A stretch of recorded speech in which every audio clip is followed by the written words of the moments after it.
Salute. The streets are buzzing.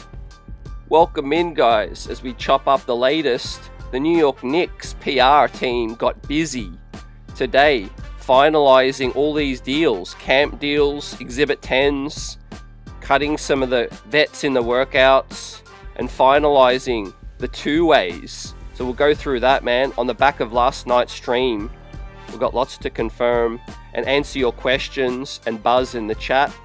Welcome in, everyone. Hope you've had a blessed day. Let's get into it. As the New York Knicks training camp is upon us, fam, the Knicks got busy today, man. A lot of answers to some of our questions. Some questions still remain. But the New York Knicks, full 21 bodies coming into camp are the guys that you see on screen right now. Thomas Bryant and Dennis Smith Jr., to my surprise, didn't make camp. They've impressed in the workouts, but maybe they've got some deals lined up elsewhere. But the Knicks have covered some bases with Jemison making a two-way spot, right? Looks like he's basically stolen James Najee's spot. And Dink Pate has not got a two-way either. Those two got Exhibit 10s and then got cut, which basically means they'll go to Westchester, but be available to be snapped up by any other team. So that was one of the more surprising moves made today for me. We have a poll in the chat right now. What was the most surprising move made today for you guys, man? Matt Ryan is still here. Dink Pate didn't get a two-way. Like I said, Thomas Bryant and Dennis Smith Jr. didn't make camp. Garrison Matthews and Alex Len, though, are still on a non-guaranteed deal for camp, alongside with Matt Ryan. Mohamed Diawara. Thankfully, Ian Begley confirms that Mohamed Diawara is in line to get a standard NBA roster deal, and it looks like he'll be a part of the 15-man. But he's just on a camp invite for now, and they'll obviously finalize that once camp ends. But let's do a massive roll call because we have all the diehards in the building. Salute to J-Dub. Johnny's in the building. Prezi the boss. Buzzer beater, always on time. Dirty Dancers in the house. Let's go. Everyone else coming through. Walter Blackman. I'm doing well, fam. Hope everyone is excited, buzzing right now. You see on screen, confirmed by Michael Scotto, is that Kevin McCullar Jr. has signed his qualifying offer. And so he is going to stay, right? He is going to be one of the 3 two-ways, along with the guy we signed yesterday, Tosan Awoma, the 6'8" wing out of the Brooklyn Nets. I think the Knicks did solid with these two-ways. I'm just surprised that Dink Pate hasn't got a two-way for now. And I got to preface that and stress that by saying everything is still kind of fluid.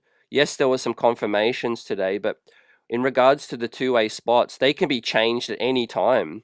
You know, let's say Jemison and Tosan or even Kevin McCullar do their 40 days. The Knicks could just bring someone else in and cut them. So maybe Dink Pate's gone to Westchester for 60 days, see how that plays out, and maybe they make a two-way adjustment, you know, later into the season. But that's the way I see it, fam. Still that trade clouds hanging over the likes of a Tyler Kolek, Pacome Dardier, possibly. But yeah, the Knicks have 21 bodies coming into camp, and they'll obviously have to find a way to fit 15 guys. Well, the 3 two-ways will stay on a two-way. But basically, the Knicks will have 18 guys to dwindle down to 14, 15. Look, Alex Len, I think he'll be on the outside looking in. Depends what happens in camp. But I think the Jemison pickup, give us your thoughts on that. Right, we have Huck Porty, we have Yabusele, we have Kat, we have Mitchell Robinson, and now we obviously add another young big who's physical, loves to rebound, mix it up, and play the enforcer role at times. I didn't kind of feel like he was young enough to get a two-way, but here we are. Prezi the boss says, salute CT in chat. Leon is not playing around as expected. The cap gymnastics and the consolidation begins, fam. Yeah, best believe that, fam. Things change in a 24-hour real quick. That's why I had to come on, man, and chop it up with everyone and just confirm on the back of last night's stream is that Dennis Smith Jr., there was a lot made of his workouts yesterday, but looks like he's in line to get a deal maybe elsewhere, and he's not coming into camp. And Thomas Bryant didn't make it to camp either. Now, the Bryant one I understand because you've got Jemison now on a two-way, and you've got Alex Len, who's probably a better shot blocker. But that was the second most surprising move to me. The first one was that rookie Dink Pate or James Nagy did not even get a camp deal. Now, obviously, they're preferring some of these veterans, but the fact that Nagy and Pate did get a camp deal, didn't get a camp deal, got the Exhibit 10, that allows them to get paid and go back to the Westchester Knicks for a cup of coffee, and we'll see how that plays out. I was just in some dialogue with a great, reader on the a subscriber online, sent me this graph. So shout out to Dan. But basically, what this shows is you see on the right column Exhibit 10, right? So Dink Pate will get 80 grand, 85 grand bonus, possibly along with Nagy if they go to the G League after getting cut off the Exhibit 10. But they will have to stay with the Westchester Knicks for 60 days. But obviously, as I say before, if an NBA team comes along and says, hey, we want to give you a two-way, I mean, I'd hate to lose either of those guys, but it's possible now, right? You would take a standard two-way deal over an Exhibit 10, 85 grand. But maybe Leon Rose has something up his sleeve. Like I said, he can adjust the two ways at some point in the future. Maybe even after training camp ends. But that was by far the most surprising move for me. Fam, J-Dub echoes my thoughts. Salute. Says, wow, that's messed up. Dink Pate is going to be picked up by another team. It's possible that he is going to get picked up, but hopefully he's able to stick around. Right now, he's eligible to be picked up by someone else. Like I said, 85 grand solid if you want to stay in Westchester.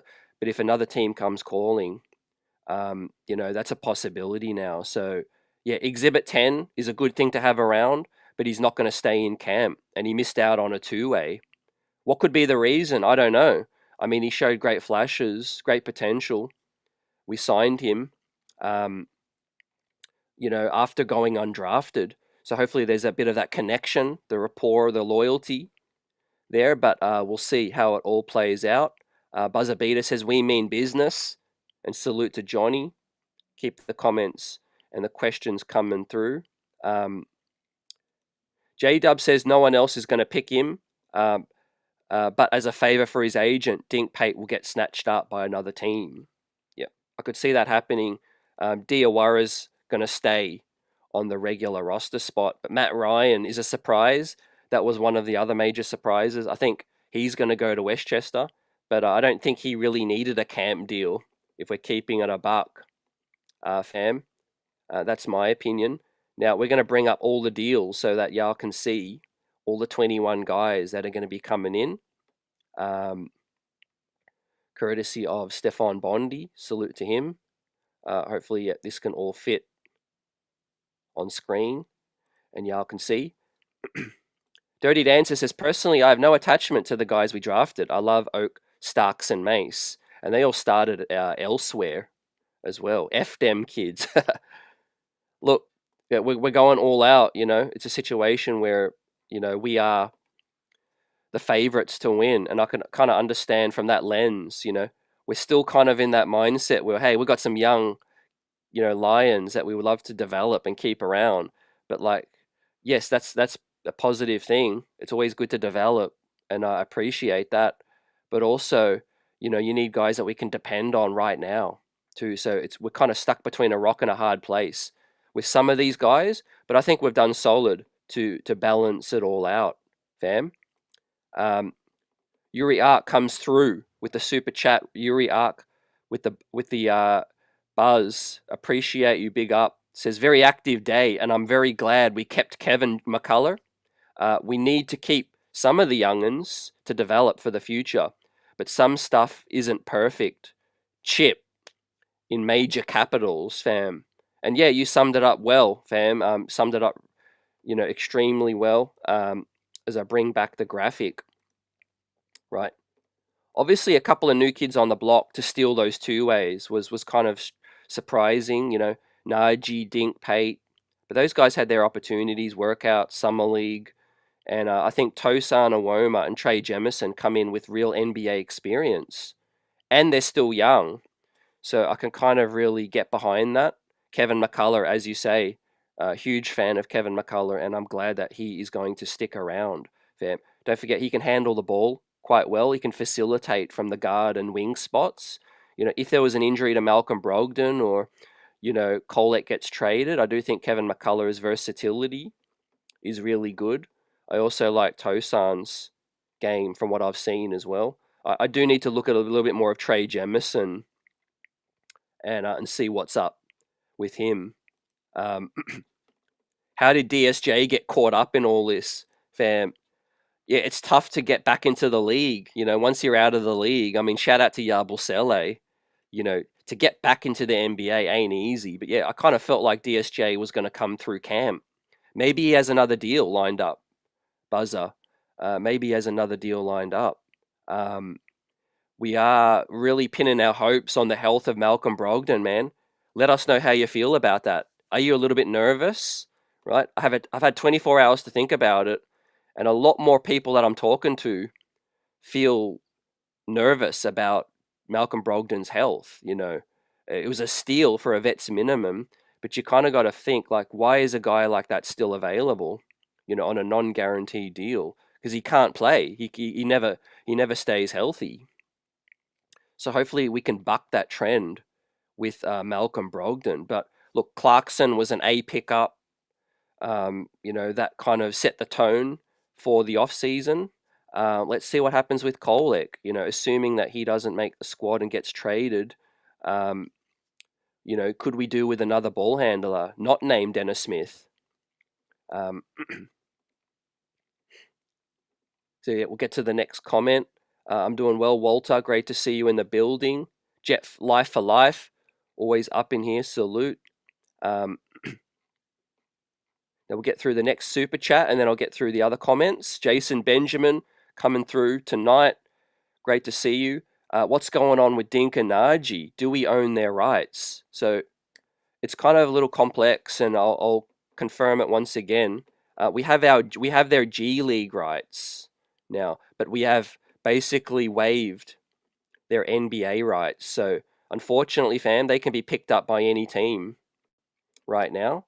But we've done our best to ensure that they have an opportunity to stick around, and that is 85 grand if they want to stay in the G League, fam. So they were signed on an Exhibit 10, right? And but normally an Exhibit 10 guy will stay with camp, but they won't make the camp 21 bodies. They have been cut from the Exhibit 10.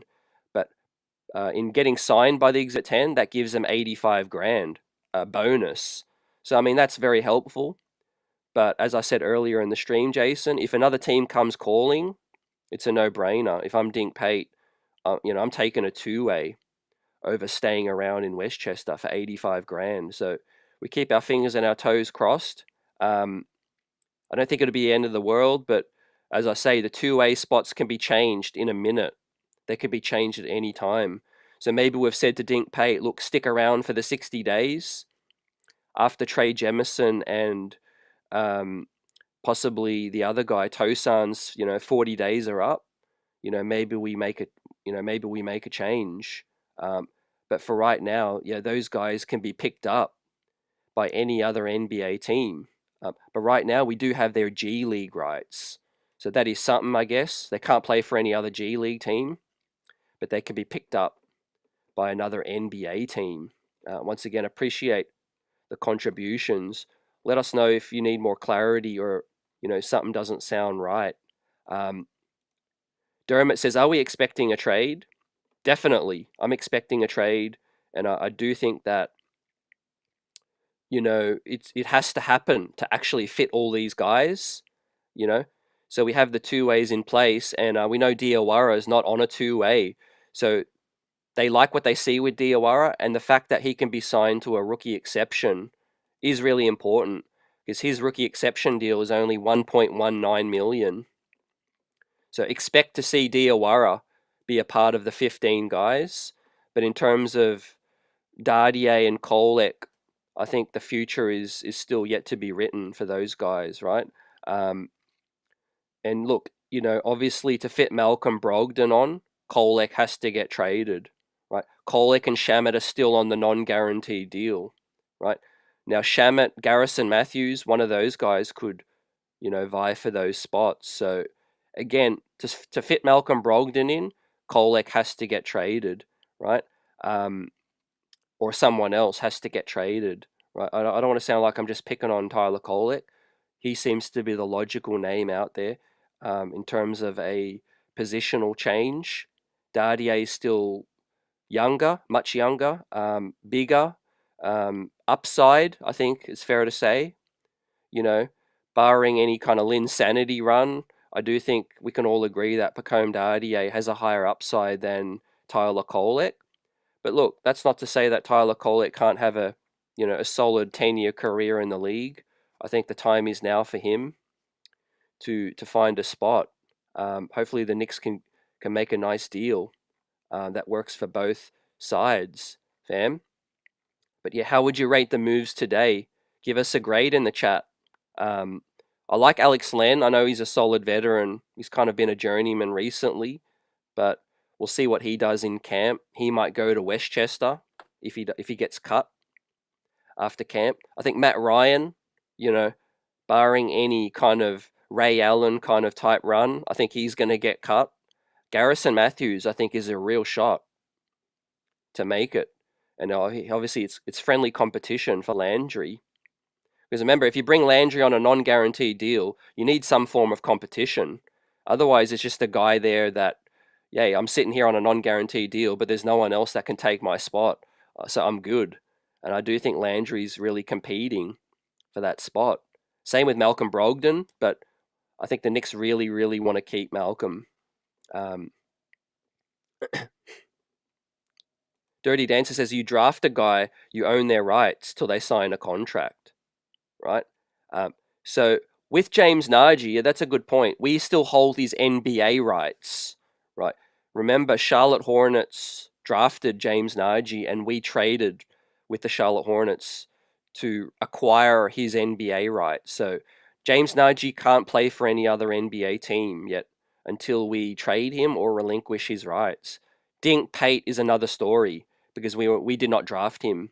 We simply signed him as an undrafted free agent, signed him to the Exhibit 10, and now we've cut him from the Exhibit 10. So he's free. He's free as a bird to do what he likes, but James Nagy is not. So look, hopefully Nagy takes that 85 grand and sticks around in Westchester. We'll see how that plays out. Salute to Jet Life for Life, comes through with a B, right? That's solid. I'm giving the off-season overall an A, but today's moves, I think a B plus makes sense for me. Look, I would have loved to just give Dink Pate a 2A, but I don't know what's happening behind the scenes, man. I would love to be a fly on the wall, but I'm not trying to take nothing away from Trey Jemison and Tosan. Johnny comes through with a B plus. Yep, very rational. I like that. Jason M, salute. Yet confirms that we still have Najee's draft rights. He could ask them to renounce those rights, though, and the Knicks might just do him a solid. Yep, I agree. I think that makes a lot of sense. Also, you've got to think about opportunities. Money just isn't the be-all or end-all for some of these guys. I mean, the writing's on the wall if you're one of these young guys right now. And if Kolek gets traded, I think that'll open up for the rest of the guys to think like, okay, the Knicks are moving in another direction. Now, I'm glad we got to keep Kevin McCullar, but he's 24, 25 now. There's Dardier ahead of him.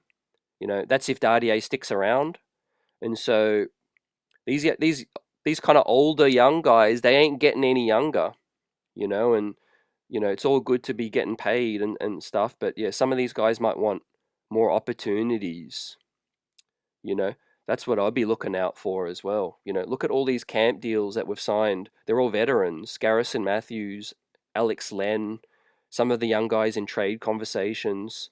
We are definitely moving in the direction of, win now, win it all at all costs. John A says, I hope we sign Pate as soon as we possibly can. Yeah, so it's important to note that the two ways can be changed at any time, any point in the season.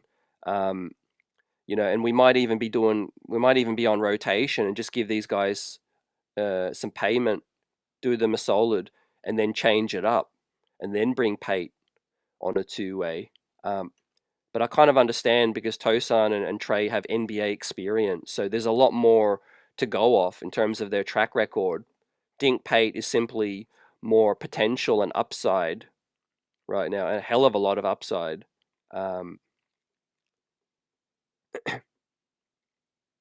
Buzzer says, I don't want either one of these guys, but are Westbrook and Fultz still out there? Yeah, they are, fam. That's really interesting to see what's happening. I do think some of these, restricted free agents are holding things up a little bit in terms of Golden State. What's going on with Kuminga, what's happening with some of the other guys, Quentin Grimes. But I do think Westbrook will land somewhere, especially with injuries playing out. Look, in regards to Fultz, he's kind of in the same boat as DSJ. It's just so difficult to get back into the league, my friends. Next comment, Jason Benjamin with a $5 super chat. Jason B, keeping the streets buzzing. Jemison, Hukporty, Naji, possibly Len. If Mitch doesn't take a team-friendly deal, I think the Knicks look to trade him while his stock is high at the moment.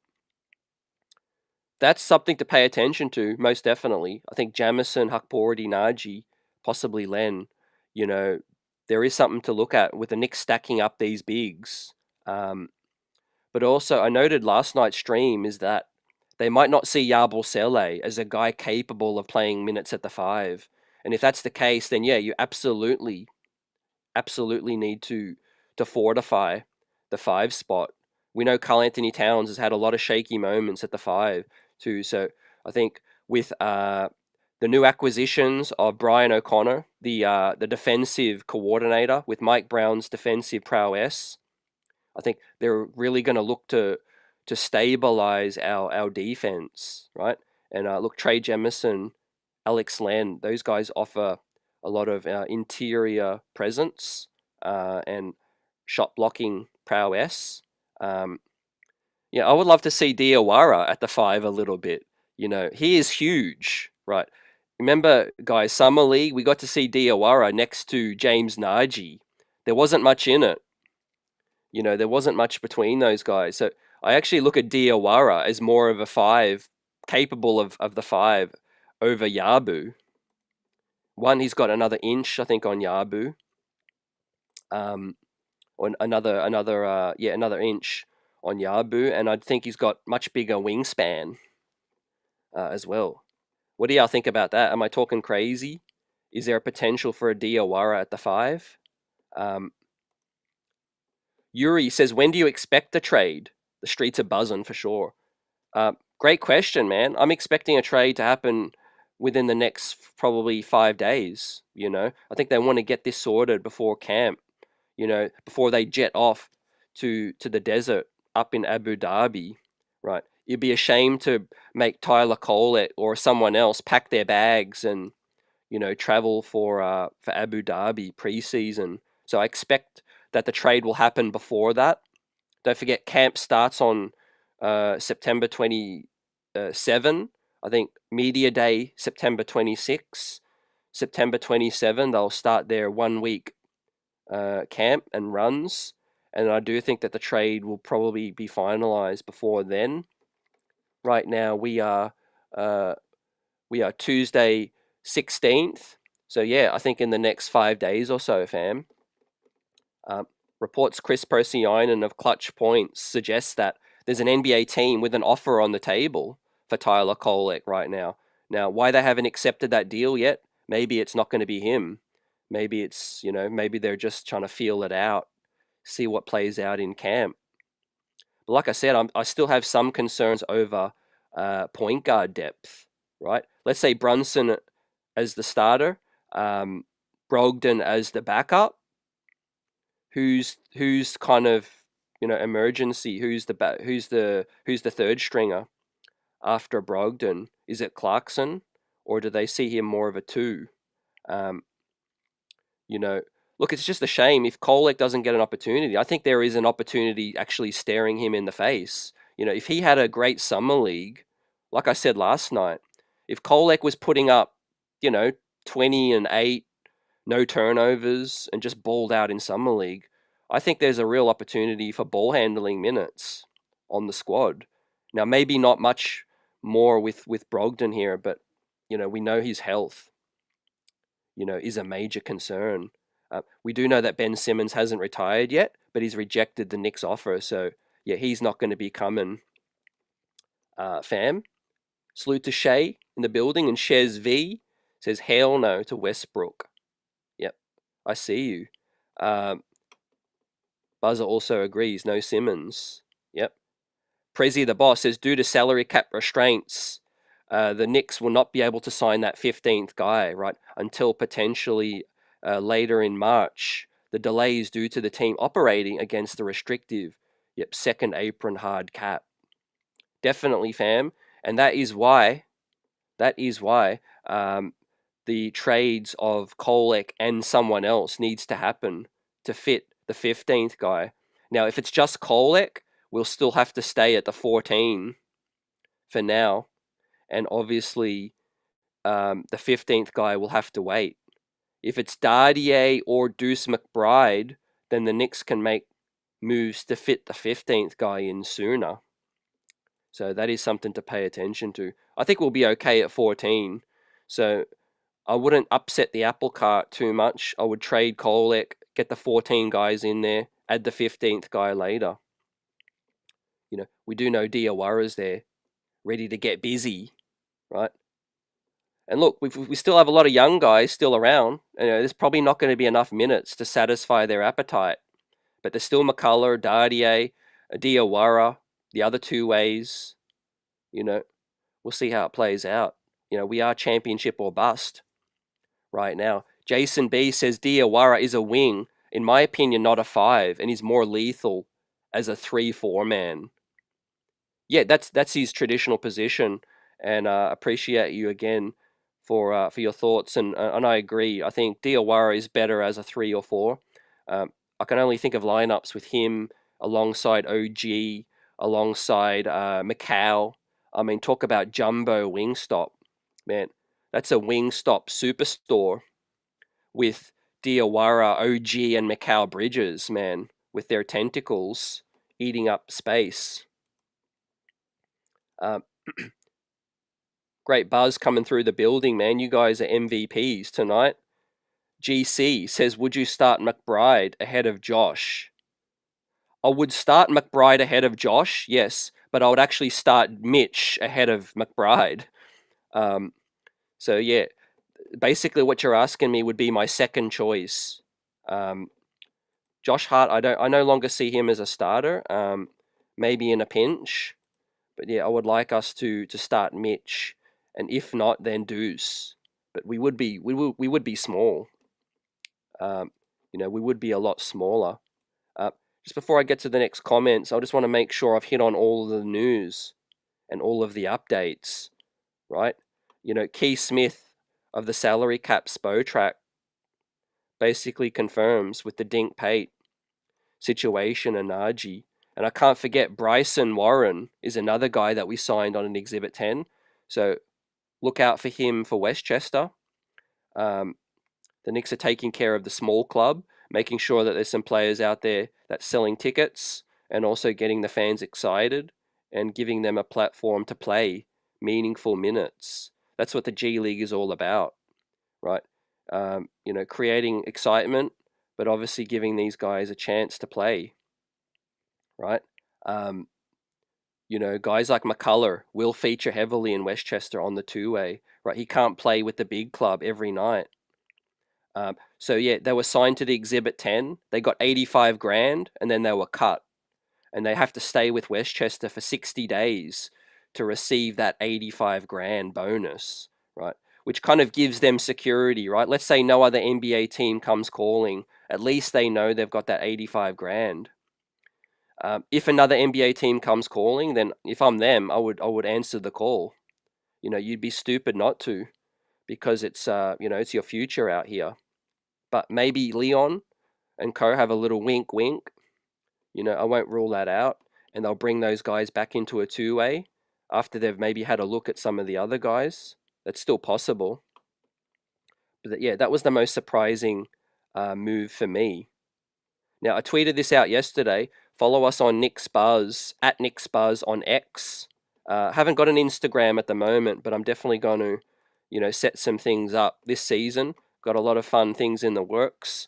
But yeah, Zach Lowe on the latest the Zach Lowe show, formerly of the Lowe Post, says he agrees he'd be real hesitant moving on from any of the Knicks young players just to make room for Shamet or Brogdon. And he's talking about Kolek specifically, and he's talking about Dardier, right? Let's just pull up the audio, fam. Let's get this audio going so that we can hear it, man. And look, it's a divisive topic right now, man. When I know we're going all in, but is it a little bit too far all in? On the Knicks, and look, it's finals or bust for this team this year. Mm-hmm. If they're healthy, it's finals or bust. I don't know what they're going to do about this bench. Look, Tyler Kolek barely played last year. I liked what I saw from him when he played. Smart, tough, good passer, not afraid to shoot threes.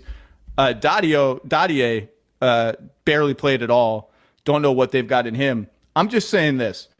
I'd be real hesitant to move on from any rookie on a long-term rookie deal with any kind of potential, and Kolek has already proven that alone, that he has potential, for either Shamet, who I like but can never seem to stick for whatever reason, or Brogdon, who just doesn't play. And so I know they're like bigger names, and Brogdon is an especially intriguing name because when he's healthy, he's good. He was the Sixth Man of the Year candidate like 2 years ago. Well, he won Sixth Man of the Year, didn't he? I think he did. Yeah. Maybe 3 years ago now. I would be very hesitant to do that. But any concluding on the Knicks and look. So yeah, those were Zach Lowe's thoughts. I mean, I don't think he's watched Tyler Kolek as much, giving him a lot of props. And yeah, there is a lot of potential still there. But I think, the age and the limited opportunities, I'm not mad at what the Knicks would do if they were to trade Tyler Kolek. If we have to attach an asset, then I'd be real mad, right? I know we're talking about a salary dump potentially to clear a space, but I don't want us to just throw away Tyler Kolek. We should be getting a second round pick back, and seeing what else can happen, or maybe get the rights to an overseas player that could help us out in the future. But with Zach Lowe, with Dardier, he makes a great point. But again, we do have Diawara, we have McCullar. And so, we are in a situation where, there's a lot of mouths to feed and maybe not enough bread to go around. What are your thoughts on that?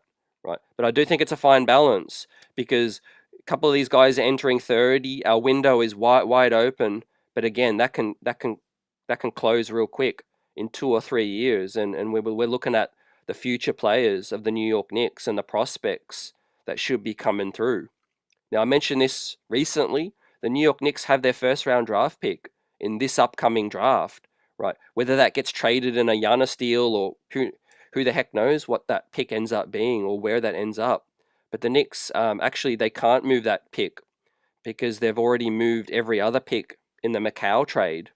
So do we have the roster space to roster another first round pick coming up? The Knicks really need to keep that in mind because we are pressed up against the second apron. So, maybe we are kind of looking at recycling some of these young spots and ready to welcome in the next first round pick at the end of the season, right? So that is something to also pay attention to. AP's in the building. Great to see you. Hope everyone's doing well. Jason M made a great point about the point guard depth. I mean, we do have enough guys in a pinch that can definitely create the offense. Jason says, I like Brogdon, but I'm not worried about what happens if he gets hurt. They have plenty of depth. Uh, Dirty Dancer says if Deuce starts, the bench is sick. Brogdon, Clarkson, Hart, Yabu, and Mitch. That is incredible. That is incredible right now. I kind of hope that Shamit and obviously Garrison Matthews can stick. They provide some great floor spacing as well. And look, I think we've upgraded the two ways, in terms of NBA potential. I mean, these guys really had some moments, right? I don't have any Trey Jemison highlights right now. We'll pull that up for the next stream. But just in terms of what Tosan Awoma did, he had, some really bright moments last season for a pathetic team, obviously out in Brooklyn. But 22 points career high, averaged 10 points and 4.5 rebounds. J Dub with a great question here. Let me ask you, CT, if the potential starting lineup is JB, Bridges, Cat, OG, and Mitch, bench, Brogdon, Hart, Yabusele, Huckporty, Clarkson, where does Deuce get playing time? So with this specific scenario, let me see. I like it. I probably say Deuce probably gets ahead of Huckporty. But yeah, the balance could be altered a little bit. I think what they see maybe some small ball 5 with Yabu. Maybe they do see a world where Cat plays some 5 as well. We do know that these guys are analytics pro, and they will look at the floor spacing with Karl Anthony Towns out there. Hopefully we run a lot more pick and roll. That's what I would do straight up. More pick and roll with Brunson and Cat, and we see how we go with that. Pick and pops. I mean, Cat's the greatest big man, greatest shooting big man out here, and we have him at our disposal. We have to utilize him, the best way that we possibly can. Run those likes up. Appreciate you, AP. Everyone that's enjoying the stream. We've got over 120 people here rocking with us live, keeping the streets buzzing, man. We're all excited for the next season ahead, man. And we share our thoughts together and respect one another. And we're excited for this season. Now, like I said, things are still flexible. There's been moves happen during training camp. I think the Knicks are making really good moves, smart moves. But obviously there's some surprising moves come out of today. Marklon Barrett, salute, says they still have Kolek who can't guard his shadow and Pate is not secured. The Paint one was a real surprise to me, but he's still in Westchester for now. So I'm not going to go overboard just yet. But in terms of Kolek, I do think he's going to get moved. And I do think the acquisition of Brogdon kind of sealed that. You still have Deuce around as well. You've got Clarkson, as you guys say. And I do think, there's not really many opportunities available for him. Now, one of my guys that I'm really, really excited for is Diawara. Like, he can play so many positions, right? And he left me wanting to see more after Summer League. Now, Ian Begley confirms any doubt that Diawara is on the camp deal, currently Exhibit 10, but the plan is for Diawara to be signed after camp to that rookie standard free agent deal, right? That will fit under the second apron. So that will be the second round exception. So again, that's smart work from the Knicks. They drafted Diawara at pick 56. And we're really going to make use of that pick. And he is going to stick around. Now, is he the future Dardier? That remains to be seen. Because you look at Diawara, in some eyes, just as much potential on 1.19 million. And you've got Pacome Dardier, who's earning significantly more than that, right? So that is something to pay attention to. I would love to keep both, but we'll see what the Knicks are thinking right now. Another great comment from Jason is don't forget about the Wizards pick that the Knicks own. Now, if that doesn't convey as a first, it'll come as 2 seconds, right? Really, really good seconds, most likely, right? So the Knicks will have a first round pick, late first round of their own pick, and they'll possibly have 2 really good seconds as well, right? And I do think that we're going to be able to, make some solid trades, if we need to, right? Now, next up, Jason Benjamin with a super chat come through, buzzing hot tonight. Jason says, I don't like Deuce over Mitch or Huck. If we start Deuce, who's rebounding in that lineup? If he plays on the bench, who's defending the paint as well? Trade. Interesting, definitely. Yeah, I prefer size over Deuce. Now, Deuce in some closing lineups, I think, would be solid. But you've got Shamet, you've got Garrison Matthews potentially that offer a bit more size and can shoot. I think it's all dependent on Brogdon. Hopefully he could stay healthy, and he's the Deuce upgrade for me in terms of Brogdon's probably going to get point guard minutes over Deuce, and possibly even start some of these minutes. Right? You got Clarkson who will be ball dominant off the bench too. But without Mitch, I think our defense just suffers too much. And Huck Porty's unproven, and I hope he gets, real good minutes and an opportunity to show what he can do. But yeah, all eyes on Mitchie because our defense was formidable in the playoffs, and you could say he was the difference maker for me in that Boston series, right? And obviously in Indiana series, he was huge, too.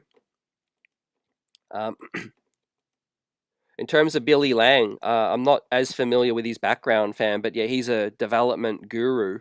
So we're beefing up our stocks in player development, fam, and he's going to oversee the entire lower league operations with G League, scouting departments, and all of that. So yeah, it's another investment, fam, in getting the most out of these guys. And I'm kind of looking at the two ways, and they are kind of getting quite serious about adding guys with NBA experience as well. So we'll see how that plays out. We'll do a check-in at the quarter waypoint and see if there's any difference since Billy Lang has come on board, fam. Great question, Buzzer. Buzzer also says Deuce shouldn't start. Mitch should start and Huck is the backup. Deuce is your backup point. I think Deuce is going to play more of the second shooting guard. I think Clarkson would probably be ahead of him as a point guard, and Malcolm Brogdon as well. But you know what the great thing is? There's options now. That's all we want. I'm not really going to be worried about who's playing ahead of who and all of that. As long as, guys are healthy, the minutes are getting shared around, rotate.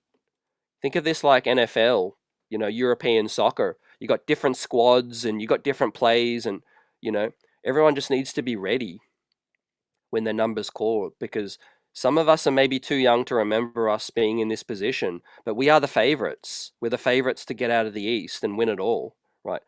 So there's going to be some guys that are maybe unhappy with their minutes, and that's part and parcel of being where we're at, being where we're at. We're not the Charlotte Hornets. We're not the Chicago Bulls right now.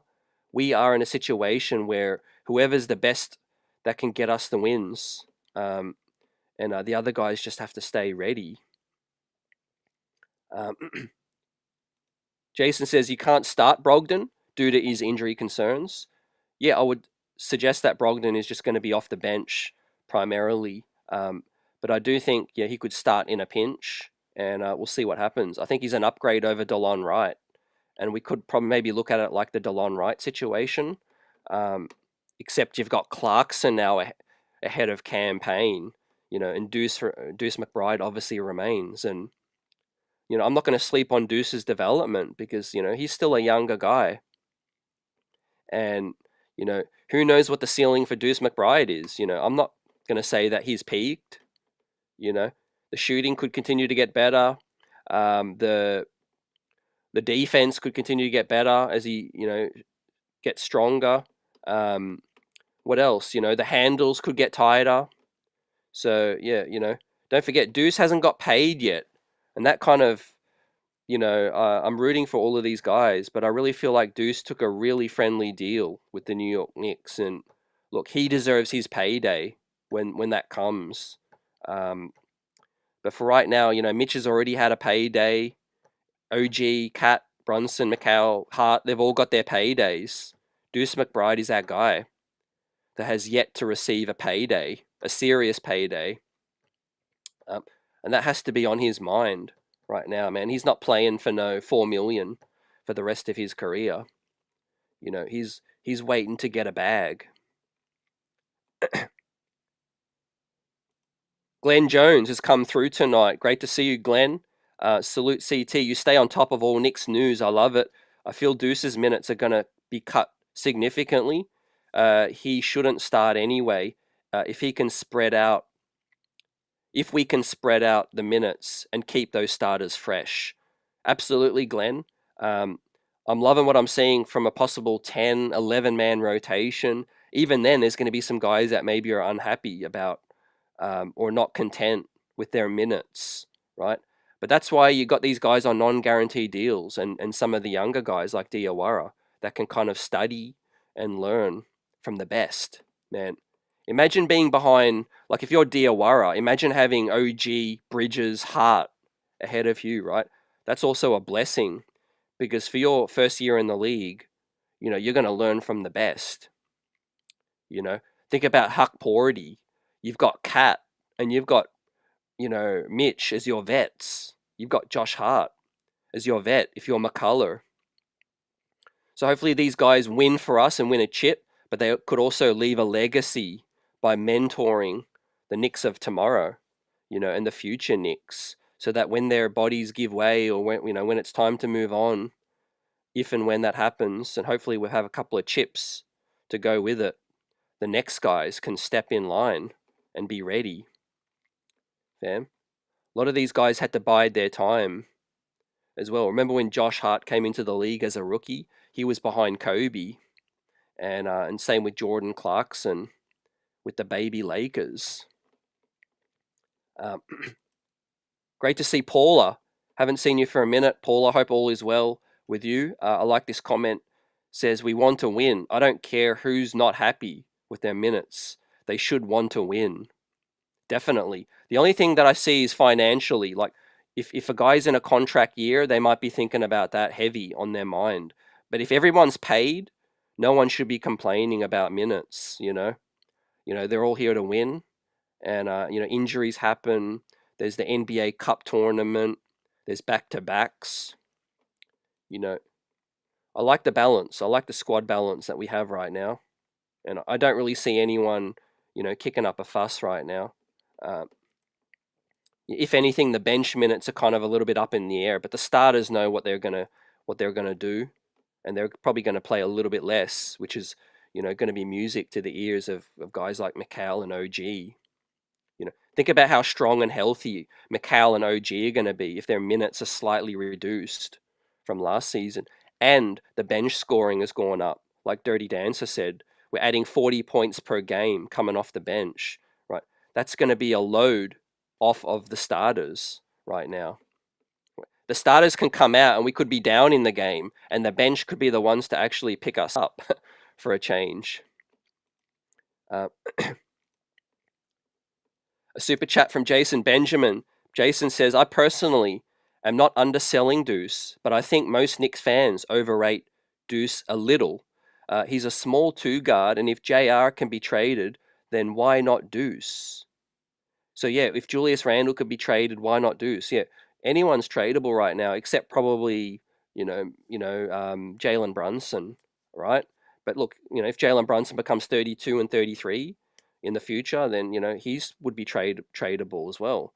But right now, I think they're looking at squad balance, and they're looking at contractually. You know, one thing we are is in a new situation with the salary cap and second apron. We haven't been this far pressed against the second apron, so it's fair to say that they like all the players that we have, right? Otherwise, they would never have signed them. But that doesn't mean that we can't, you know, get ruthless about, you know, what's coming up, and trying to balance the salary cap and the books. And look, I don't. We talk about underselling Deuce and some of the players. I don't think any Knicks fan out there is underselling Brock Aller and what Brock Aller has been able to do for this squad, man. Half the moves we've made would not have been possible without Brock Aller. So, you know, if you're having a drink at some point or you're saying a prayer or a thought, right, give a shout out to Brock Aller because, and give a toast, to Brock Aller, because look, we might be able to roster 15 guys and be below the second apron with the most deepest talent in the NBA, right? Now Oklahoma's in a different situation because they drafted all of their guys. Most of our guys were signed, bar a handful of guys like Deuce and Mitch. Most of the guys were signed as free agents or traded for. The fact that we've been able to juggle this situation financially and still have some talent coming through, I think is big time, right? We moved on from some of the players that we moved on from. Obi got to the end of his rookie deal. He got a nice friendly deal. But yeah, I think for the most part, it's all worked out. And let's see what plays out this season, man. So yeah, Marklon says we don't want Ben Simmons. Yep, definitely. Can Dante be acquired via trade? We can't really afford Dante right now, fam, without more salary going out than what's coming back in. Now, what I would look out for is Dante's going to be a free agent in one more year, fam. I think, or maybe two more. So yeah, he signed a 4-year deal with the Knicks, right? And so yeah, he's got 2 more to play. So Dante would be a free agent at the end of next season, and he'll still be quite young. So I would wait. Maybe Dante wants to come back and join the Villanova squad as a free agent. Man, that would be boss. Could you imagine Dante just plays out his contract and jumps on the Knicks as a free agent, man, and comes all the way back to hopefully fulfill his prophecy? Fam, that would be boss right now. I'm not giving up any assets right now. I think we could fill Dante's role with Shamet Matthews, but I would definitely welcome Dante back as a free agent. Fam. Dirty Dancer says, I still miss IQ, but OG is nice too. Yeah, it's nice to be in that situation. We still miss the player we sent out, but we're even more happy with what we brought back. Now, yeah, what are your thoughts on Mitch's contract? Like, put in the chat right now, guys, what would be a fair number that you would offer to Mitch today? Let's say we want Mitch signed up ASAP, and we don't want to risk running it into the season. We don't want that playing on his mind. We just want clarity. What's the number that you would offer Mitch right now per year, right now, that you think would be reasonable, right? And obviously he can't, the salary number won't start until next season, the extension number, but, we'll still be below the second apron for now.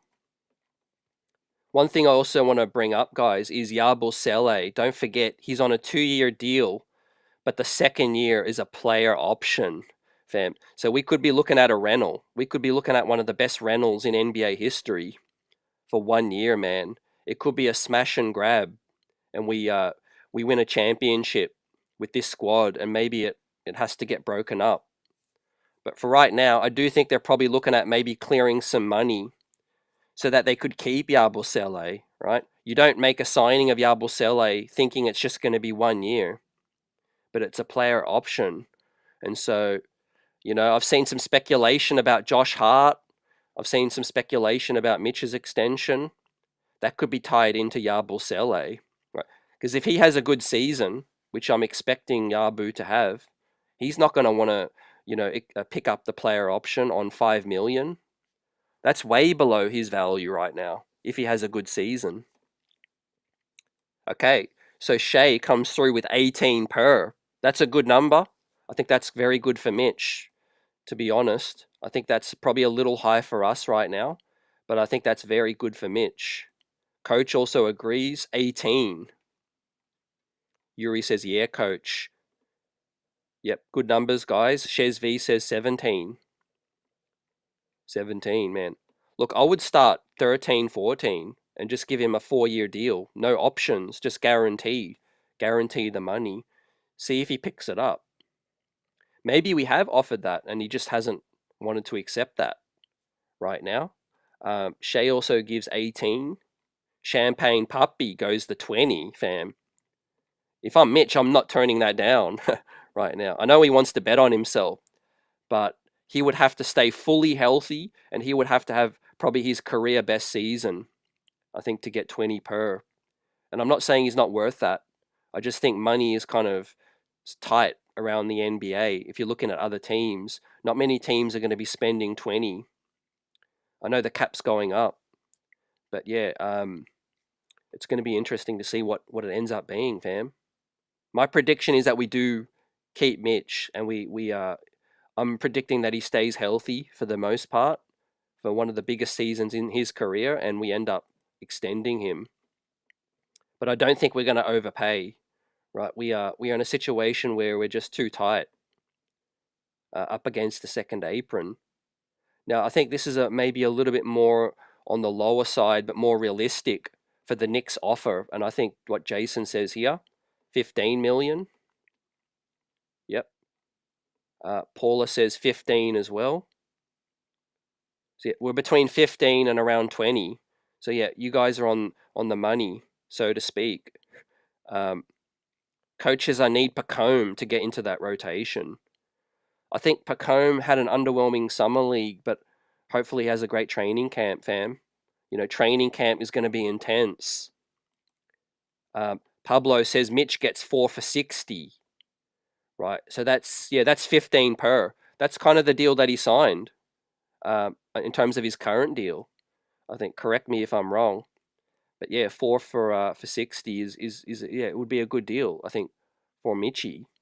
15 per. Now you could probably protect yourself as well in terms of incentives and bonuses, clauses in that contract. Now I think that would be fair, man. I would offer Mitch more money, but maybe some more achievable incentives and bonuses, such as he has to play, 60 games, out of let's say he gets 15, but if he plays more than 60 games, then he gets, 16 or 17, as a reward for staying healthy. And it also protects you a little bit more in case he doesn't stay healthy as well. But look, he might reject that. Now, I'm trying to think about another team around the league where, let's say he's not happy with 15, and is there any other team out there that's going to come through with 18 or 20? Does any team come to your mind?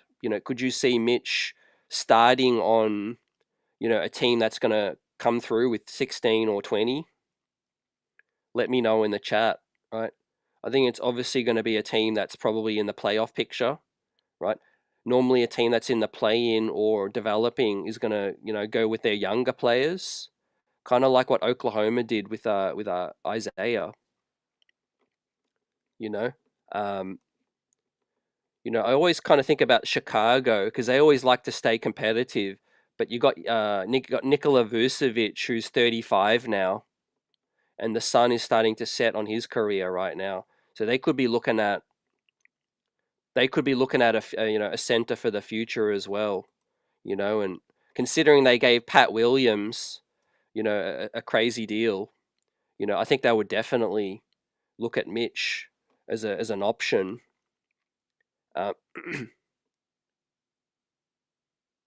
Dirty Dancer says any team with a full mid-level should want Mitch. Yeah, you could even look at Golden State. Steph Curry to Mitch lob threats, man. That would be crazy. Shay says Golden State as well. Jason Benjamin with a super chat says, why not Mitch, Deuce, and Kolek? For Kessler, I would. I don't know if Danny Ainge would do that. He seems to value Walker Kessler just so high right now. But at some point, he's going to have to sell before that asset, before the time runs out. And look, I do think the Knicks would be looking at a Kessler for the future if they can't come to terms with Mitch. I think Mitch would be their preference. But yeah, you need a backup plan. Look, I hope Danny Ainge just fumbles the bag again and bottles it and waits for Kessler just too late. And Kessler just becomes a restricted free agent or free agent and gets up out of there. That would be great. So I don't think we've seen the best of Walker Kessler. There was some internal rumblings last season that he wasn't, happy. He wasn't seeing eye to eye with the direction of the front office. So I do think if I'm Walker Kessler, I'm just waiting my time to get out of there, and hopefully that Danny Ainge just waits too long. Shay says the Hornets. They've got Mark Williams, whose injury situation is out there, well documented. Pablo says Lakers or Pels, sticking around that home area. Yep, definitely. Look, man, I said this last night. He's survived 3 or 4 trade seasons, trade discussions, right? How meaningful would it be if Mitchell Robinson gets another major extension with the Knicks, right? You'll be a second-round draft pick, maybe the first ever second-round draft pick with 2 major extensions. And obviously he's the longest tenured Knick. And look, he would continue. And look, Mitch is still young. He's still relatively young enough, if he can stay healthy. Now, I do think it works for both sides, right? Because Mitch isn't expected to play 35 to 40 minutes like some starting centers. Think about if you're Nikola Jokic's, trainer, man, you got to work overtime to get that guy playing 40 minutes a night just to compete right now. At the 5 spot, we don't have to rely on a big man to play 40 minutes a night. We have multiple options. Right now, we have multiple options. Don't forget Huck Porty. If he comes good and shows that he's the goods, he could easily play 15 to 20. I see you guys talking about the Kessler, what the price would be. Look, my opinion, I'll just stay clear of Danny Ainge. The guy is just out to hurt you, and he doesn't play fair. He doesn't play ball, right? Let him deal with someone else, and we'll see what happens with Kessler. But he's going to ask for too much, right? And we'll see. Obviously, hopefully that price can come down. We can't trade our first round pick this year. Don't forget, he's going to want another first, right? Because we've traded every other pick. This year's pick we have to keep, right? And we probably should keep it, fam. That's why they're probably looking at a Dardier or a Kolek trade. Again, you won't hear that on the news. You won't hear that maybe on some other podcasts. But if Dardier or Kolek get traded, we are going to have to draft another first-round talent, in this upcoming draft. And that is going to require another first-round salary. So we are effectively managing the books as well as, fielding a competitive team. Dirty says, yeah, Casey Smith is that guy that can get Mitch paid. Yeah, Mitch's value is just going up. Where as long as he stays on the court, it will go up, no doubt in my mind. You have the likes of Ryan Russillo and some of the media members nationally pay a lot of respect to Mitch late in the postseason, and so they should. He altered that series, but is there a sweet spot? Is there a spot where Mitch is most effective, where he's playing 20 to 25 and not 30 plus? That could be it. Coach says, yeah, Rose always looks out. David M says, who would you keep long-term, CT? Mitch, Josh Hart, or Deuce? Man, that's a tough question you're throwing at me. Assuming you're asking, we can only keep one long-term. Look, I love Josh Hart. He's 30 going on 31.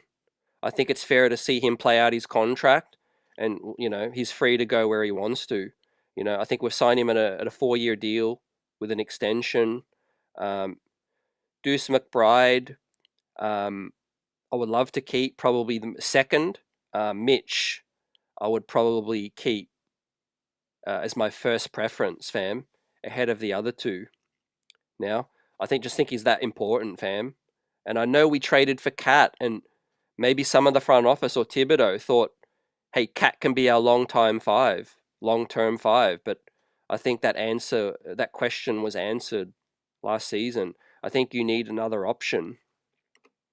You know, you need another option to play next to Cat, right? Can you win a championship with Cat playing the 5? You know, so far 2 contenders have been unable to do that so far. So you need a Mitch.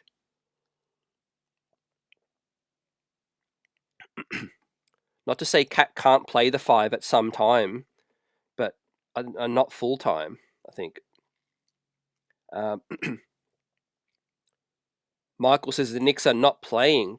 This time is championship for us. Let's go, Michael. Definitely, man. I've got to check the odds as we do a camp preview coming up soon. But yeah, I do expect a trade to happen before training camp starts, fam. And then we can, you know, basically talk about, you know, each guy in their position, etc., etc. Yeah, you look at guys like Donovan Clingan out here as the cornerstone. Mitchell Robinson's more mobile. Obviously, like offensively, like Dermot says, you know, he would be an all-star. Mitch would be an all-star if he had an offensive game. But I'm good with what Mitch is. You know, he is what he is. He's a defensive menace. You know, I think a comparison could be like in terms of, you know, NBA Hall of Famer and vet. You know, he could be compared to, you know, to guys like maybe Dikembe. You know, if obviously I know Dikembe is an absolute legend, but in terms of just his game, right, he wasn't relied on as an offensive threat. You know, he was just elite at what he was, you know, defensively. Paula says I would keep Mitch as well ahead of those other guys. Yeah. Now, again, Deuce McBride's, you know, contract, he's got 2 years to go. Then he's a free agent. You know, a couple of the guys we have in his position are makeshift for now. You know, Clarkson's by no means a long-term thing, man. He's 33. You know, he's only on a 1-year vet deal. It was a great pickup, but I'm realistic about it. You know, Clarkson might not stick around. You know, we can't pay him more than the minimum next season. So we might just need to really enjoy the ride this season and see what shakes out. Maybe we draft a shooting guard off the bench with our first round pick. Same with Brogdon, right? If we can get through a season of healthy Brogdon, that'll be great. But the season after this one, Brogdon will be a free agent again, and we do the whole carousel again. So, look, Deuce McBride is still important, very, very important part of this team, right, for right now and for the future. But yeah, you know, with the Kolek and the Dardier thing, that's going to be very, very interesting, fam. So I think, yeah, things are a lot more clearer, and appreciate everyone rocking with us tonight, man. Now let me check the poll of the chat, right? We have a poll in the chat. Let me close it before we get out of here, right? So the question we asked today's stream was, what was today's most surprising move for you made by the New York Knicks, right? We had Dennis Smith Jr. and Thomas Bryant not in camp at 7%. Dink Pate not getting a two-way at 49%. So that was the winner. Matt Ryan still here was 24%. Trey Jemison getting the two-way over Najee at 21% as well. So yeah, Dink Pate not getting the two-way, fam, at 50%, fam. That was a surprising move for most of us today, fam. But let's chop it up, man, on the next one. Appreciate everyone that's come through. Jason Benjamin and also Yuri Ark for the super chat contributions, and everyone else in the building making their voices heard. And I'm excited for what's coming next. I think it's going to be a trade. You know, it does look like Kolek is going to get moved, right? We have too many veterans ahead of him right now. It's going to free up some money to help Brogdon get on the roster at 14 guys. Again, they could add the 15th guy later into the season. Maybe that is a Matthews or a Len if they want to stick around. If it's Dardier or someone else getting traded, then the Knicks would have more money to add the 15th guy right now. Diawara gets one of those 15 spots at the cheaper deal as well, fam. And I'm happy with the two ways. Let's see, man. Westchester is going to be fun, but at least those guys have NBA experience, you know, if they're needed to be called upon in regards to Jemison, Evbuomwan, and McCullar as well. And yeah, Dink got cut. Henry, as we talked about tonight. Lonnie Meeks, shout out to everyone that just come through. AP and everyone in the building. Paula, Buzzer Beater, Dirty Dancer. And shout out to everyone that's come through tonight. Have a great night. We'll see you on the next one. Peace.